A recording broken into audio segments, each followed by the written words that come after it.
جب ایران کے بادشاہ نے نبی کریم صلی اللہ علیہ وسلم کو گرفتار کرنا چاہا، ایران کے بادشاہ کسریٰ کے حکم پر دو بدمعاش شخص حضور صلی اللہ علیہ وسلم کے پاس آئے اور کہا کسریٰ نے آپ کو دربار میں بلایا ہے۔ حضور صلی اللہ علیہ وسلم نے مسکراتے ہوئے فرمایا کہ کل بسم اللہ الرحمن الرحیم۔ نبی اکرم صلی اللہ علیہ وسلم نے اپنے دور کی تمام بادشاہوں اور حکمران تک اللہ کا پیغام پہنچانے کے لیے ان کے نام خطوط لکھے۔ ان خطوط کے جواب میں مختلف حکمرانوں نے مختلف رویے اختیار کیے، گستاخی پر اتر آئے اور انتہائی برے انجام سے دوچار ہوئے۔ کچھ نیک بخت مہذب طرز عمل اختیار کر کے عذاب الہی سے بچ گئے، جبکہ بعض خوش نصیب ان حضور صلی اللہ علیہ وسلم پر ایمان لا کر جنت کے مستحق بن گئے۔ اس مضمون میں دو حکمرانوں کا تذکرہ نظر قارئین کیا جا رہا ہے، یعنی شاہ ایران کسریٰ، حبشہ کے حکمران نجاشی اور مصر کے حاکم مقوقس کا۔ رومی بادشاہت کی طرف ایرانی بادشاہت بھی بہت طاقتور اور خود کو سپر پاور سمجھتی تھی۔ خسرو پرویز اس زمانے میں ایران کا حکمران تھا۔ آپ صلی اللہ علیہ وسلم نے اس کے نام جو خط لکھا، اس کا متن شرح المحباب میں امام زرقانی نے یوں محفوظ کیا ہے: محمد اللہ کے رسول کی طرف سے کسریٰ حاکم فارس کے نام سلام اس شخص پر جو ہدایت کی پیروی کرے اور اللہ تعالیٰ اور اس کے رسول پر ایمان لائے اور اس بات کی گواہی دے کہ اللہ تعالیٰ کے سوا کوئی معبود نہیں، وہ یکتا ہے، کوئی اس کا شریک نہیں ہے، اور یہ کہ محمد صلی اللہ علیہ وسلم اس کے بندے اور رسول ہیں۔ میں تجھے اللہ عز و جل کے حکم کے مطابق دعوت اسلام دیتا ہوں، اس لیے کہ میں تمام لوگوں کی طرف اللہ کا رسول ہوں، تاکہ جو لوگ زندہ ہوں انہیں اللہ سے ڈراؤں اور کفار پر اللہ کی حجت بات پوری ہو جائے۔ اسلام لے آؤ، سلامت رہو گے، ورنہ تمام مجوس کے اسلام نہ لانے کا گناہ تجھ پر ہوگا۔ ایران کا کسریٰ رومی قیصر کے برعکس بہت غضیلا، مشتعل مزاج، خود سر اور انتہائی سنگدل انسان تھا۔ اس نے ان حضور صلی اللہ علیہ وسلم کا خط سنتے ہی اول فول بکنا شروع کر دیا۔ ایک جناب اس نے ان حضور صلی اللہ علیہ وسلم کے مبارک خط کو پھاڑ کر پھینک دیا اور دوسری جانب یہ جسارت کی کہ خود کو خدائی کا مقام دیتے ہوئے ان حضور صلی اللہ علیہ وسلم کی شان میں گستاخی کی اور کہنے لگا نقل کفر نہ باشد، میرا ایک غلام مجھے ان الفاظ میں خط لکھتا ہے۔ اس نے ان حضور صلی اللہ علیہ وسلم کے سفیر حضرت عبداللہ بن حذیفہ پر ہاتھ اٹھانا چاہا، مگر پھر دھمکی دیتے ہوئے یہ کہہ کر چھوڑ دیا کہ تو اگر سفیر نہ ہوتا میں تجھے قتل کر دیتا۔ حضرت عبداللہ بن حذیفہ کی سیرت میں بہت سے ایمان افروز واقعات ملتے ہیں۔ وہ کبھی موت سے نہیں ڈرے، بعد کے ادوار میں جنگی قیدی کی حیثیت سے شاہ روم کے سامنے بھی انہیں پیش کیا گیا تھا، وہاں بھی ان پر خوف طاری کرنے کے لیے ان کے ایک ساتھی کو ابلتے ہوئے تیل کے کڑاہے میں پھینک دیا گیا تھا۔ اس کے باوجود ان پر کوئی خوف طاری نہ ہوا۔ آج بھی انہیں اپنی جان کا کوئی ڈر نہ تھا، لیکن ان کے دل پر آرے چل گئے جب اپنے آقا و مولا کے نامہ مبارک کی حرمت پامال ہوتے دیکھی۔ واپس آ کر آنکھوں نے پورا قصہ ان حضور صلی اللہ علیہ وسلم کی خدمت میں بیان کر دیا۔ ان حضور صلی اللہ علیہ وسلم نے اپنے جانثار کو تسلی دیتے ہوئے ارشاد فرمایا کہ جس طرح اس نے میرے خط کو ٹکڑے ٹکڑے کیا ہے، اسی طرح اللہ اس کے ملک کو بھی پارا پارا کر دے گا۔ اس دوران خسرو پرویز ہر کل کے مقابلے پر شکست پہ شکست کھاتا گیا۔ پھر اس کے خلاف گھر کے اندر بغاوت ہوئی اور اسے اپنے ہی بیٹے شورویہ نے قتل کر دیا۔ گستاخ رسول تو اپنے انجام کو جلد ہی پہنچ گیا، مگر اس کی وسیع و عریض بادشاہت کے بھی ٹکڑے یوں ہوئے کہ حضرت عمر و عثمان کے دور خلافت میں اسلامی فوجوں کے سامنے فارس کے تمام قلعے اور شہر یکے بعد دیگر شکست سے دو چار ہوتے چلے گئے، تا آئینکا خلافت عثمانی میں آخری خسرہ یزیدگری بھی مارا گیا اور ہن حضور صلی اللہ علیہ وسلم کی ایک نہیں کئی پیش گوئیاں پوری ہو گئی۔ آپ صلی اللہ علیہ وسلم نے یہ بھی فرمایا تھا کہ کسریٰ ہلاک ہو جائے گا اور اس کے بعد کوئی کسریٰ تک نشین نہیں ہوگا۔ تاریخ گواہ ہے کہ یزد گرد کے بعد کوئی کسریٰ تاریخ میں کبھی نظر نہیں آیا۔ اللہ کے رسول کا نامہ مبارک شہنشاہ فارس کسریٰ کو پہنچا تو اس نے نہایت تکبر سے اسے پھاڑ دیا۔ اس نے اپنے ماتحت کو بلوایا اور کہا کہ فوراً اپنے نائب یمن کے گورنر بازان کو خط لکھو کہ وہ یہ معلوم کرے کہ یہ شخص کون ہے جس نے اتنی بڑی جرت کی ہے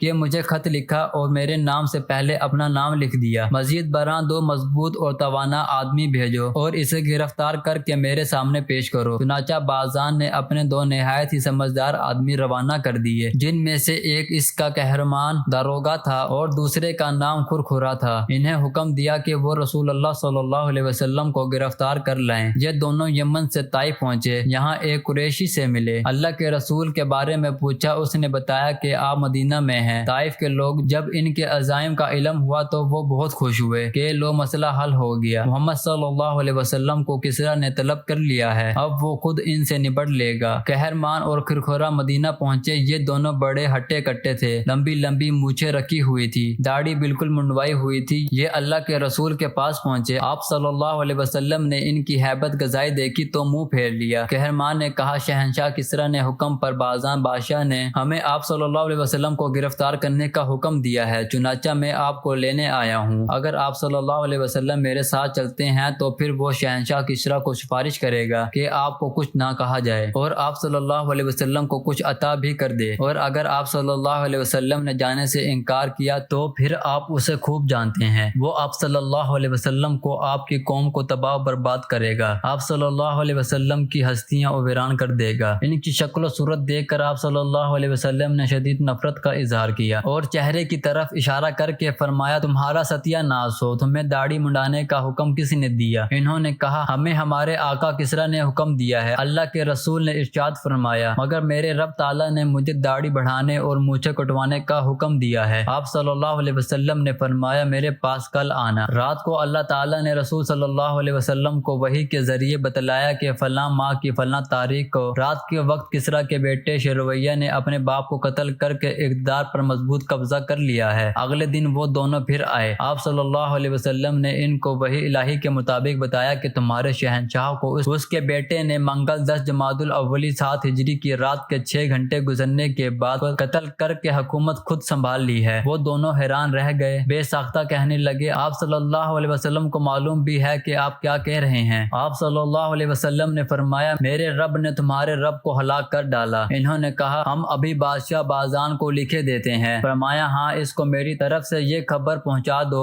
اور لکھ دو کہ میرا دین اور میری حکومت وہاں تک پہنچ کر رہے گی جہاں تک کسرا پہنچ چکا ہے، بلکہ اس سے بھی آگے بڑھ کر اس جگہ رکے گی جہاں سے آگے اونٹ اور گھوڑے کے قدم جا ہی نہیں سکتے، وہاں سے آگے سمندر ہے۔ تم دونوں اس سے یہ بھی کہہ دینا، اگر تم مسلمان ہو جاؤ تو جو کچھ تمہارے زیر اقتدار ہے وہ سب میں تمہارے ہی پاس رہنے دوں گا اور تمہیں تمہاری قوم کا بادشاہ بنا دوں گا۔ دونوں فوراً وہاں سے واپس یمن پہنچے اور بازان کو اپنے دورہ مدینہ کی مکمل رپورٹ پیش کی۔ ابھی یمن میں کسرا کے قتل کی خبر نہیں پہنچی تھی۔ بازان یہ سن کر کہنے لگا، اللہ کی قسم، یہ گفتگو کسی بادشاہ کی نہیں، یہ میرے خیال میں یہ شخصیت واقعی نبی ہے اور جو اس نے کہا وہ سچ ثابت ہوگا، اور اگر اس کی خبر کی تصدیق ہو جاتی ہے تو بلا شبہ وہ نبی ہے، اور اگر اس خبر کی تصدیق نہیں ہوتی تو پھر اس کے معاملہ کو دیکھیں گے۔ اس دوران بازان کے پاس شیرویہ کا خط پہنچا جس میں لکھا تھا، میں نے اپنے بعد کسرا کو اہل فارس سے اس کی بدسلوکی، ذلت آمیز رویے اور شرفا کے قتل کے پاشا میں ہلاک کر دیا ہے۔ میرا یہ خط ملنے پر میری اطاعت اور فرما برداری کرو اور میری حکومت تسلیم کرو، اور ہاں، جس شخص کے بارے میں میرے باپ نے تمہیں لکھا تھا کہ اسے گرفتار کر کے پیش کرو، اس کے معاملے کو میرے اگلے حکم تک مؤخر کرو۔ بازان نے شیرویہ کا یہ مکتوب پڑھا تو بے اختیار کہنے لگا، یہ مدینے والا شخص بلا شبہ اللہ کا رسول ہے۔ چنانچہ اس نے اسلام قبول کر لیا، بلکہ اس کے ساتھ اس کی اولاد اور دیگر فارسی لوگ جو وہاں مقیم تھے وہ بھی مسلمان ہو گئے۔ امام ابن کثیر نے اپنی مایا ناز کے کتاب البادیہ و نہار میں لکھا ہے کہ قہرمان نے بازان سے ایک بڑی عجیب بات کہی۔ اس نے کہا، میں بڑا مشہور سفارتکار ہوں، آج تک میں کسی سے گفتگو کرتے ہوئے مرغوب نہیں ہوا، مگر جب میں نے محمد صلی اللہ علیہ وسلم سے بات کی تو میں سخت مرغوب ہو گیا۔ بازان کہنے لگا، کیا ان کے پاس پولیس، خادم یا محافظوں کی فوج تھی؟ کہنے لگا، نہیں، بالکل نہیں، ان کے پاس ایک محافظ بھی نہیں تھا۔ اللہ کے رسول نے کسرا کی حکومت کے پارا پارا ہونے کے بارے میں جو پیش گوئی کی تھی وہ من و من پوری ہوئی۔ تاریخ بتاتی ہے کہ اس کے بیٹے کی حکومت محض 6 ماہ تک چلی۔ اس کے بعد 4 سال کے عرصے میں 10 بادشاہ اقتدار کی سنگاسن پر بیٹھے۔ بلا آخر لوگوں نے یزدگرد پر اتفاق کیا جس نے حکومت سنبھالی۔ یہ بنی سمان کا آخری بادشاہ تھا۔ اس کے بعد مسلمانوں نے ایران فتح کر لیا۔ امام بخاری اور امام مسلم دونوں نے ابو ہریرہ رضی اللہ عنہ سے روایت کی ہے کہ اللہ کے رسول نے ارشاد فرمایا، جب یہ کسرا ہلاک ہو جائے گا تو اس کے بعد کوئی اور کسرا نہیں ہوگا۔ اس ذات کی قسم جس کے ہاتھ میں میری جان ہے، ان کے خزانے اللہ کی راہ میں خرچ کیے جائیں گے۔ امام شافعی رحمہ اللہ فرماتے ہیں کہ کسرا کے پاس اللہ کے رسول کا نامہ مبارک پہنچا تو اس نے اسے چاک کر دیا اور اللہ نے اس کی حکومت کو پارا پارا کر دی، مگر اس وقت کی دوسری بڑی طاقت کے سربراہ کیسر کے پاس نامہ مبارک گیا تو اس نے اس کا احترام کیا، اسے چوما اور خوشبو میں بسایا، چمڑے کی تھیلی میں محفوظ کر لیا تو اس کی حکومت بچ گئی۔ صحیح مسلم میں جابر بن سمرہ رضی اللہ عنہ سے روایت ہے کہ رسول اللہ صلی صلی اللہ علیہ وسلم نے پیش گوئی فرمائی تھی کہ مسلمانوں کی ایک جماعت کسرا کے خزانے اس کے سفید محل میں کھولے گی۔ حضرت جابر رضی اللہ عنہ کہتے ہیں میں اور میرے والد اس جماعت میں شامل تھے جنہوں نے کسرا کے خزانے کھولے اور ہمیں ان میں سے 1000 درہم بھی دیے گئے۔ بے شک اللہ کے رسول نے اپنے وعدے کا ایفا فرمایا اور بازان کو اسلام قبول کرنے کے بعد یمن کی حکمرانی پر فائز رکھا۔ دوسرا خط نجاشی شاہ حبشہ کے نام تھا۔ نبی اکرم صلی اللہ علیہ وسلم کے دور میں حبشہ ایک سرسبز و شاداب اور خوشحال ملک تھا۔ یہاں کا حکمران اور یہاں کی عوام مالی لحاظ سے بھی خوشحال تھے اور امن و امان کی صورتحال بھی دیگر ملکوں کی نسبت بہت بہتر تھی۔ حبشہ کا حکمران عادل اور نیک دل تھا، اس لیے نبی اکرم صلی اللہ علیہ وسلم نے نبوت کے 5ویں سال اپنے صحابہ کو حکم دیا تھا کہ وہ مکہ کو چھوڑ کر حبشہ کی جانب ہجرت کر جائیں۔ چنانچہ ان حضور صلی اللہ علیہ وسلم کے صحابہ نے مکہ سے ہجرت کی اور بحر احمر کو عبور کرتے ہوئے حبشہ کی بندرگاہ معصور پر جا اترے۔ وہاں سے 200 کلومیٹر جنوب کی طرف دارالحکومت اخسوم تھا۔ صحابہ نے اس شہر میں رہائش اختیار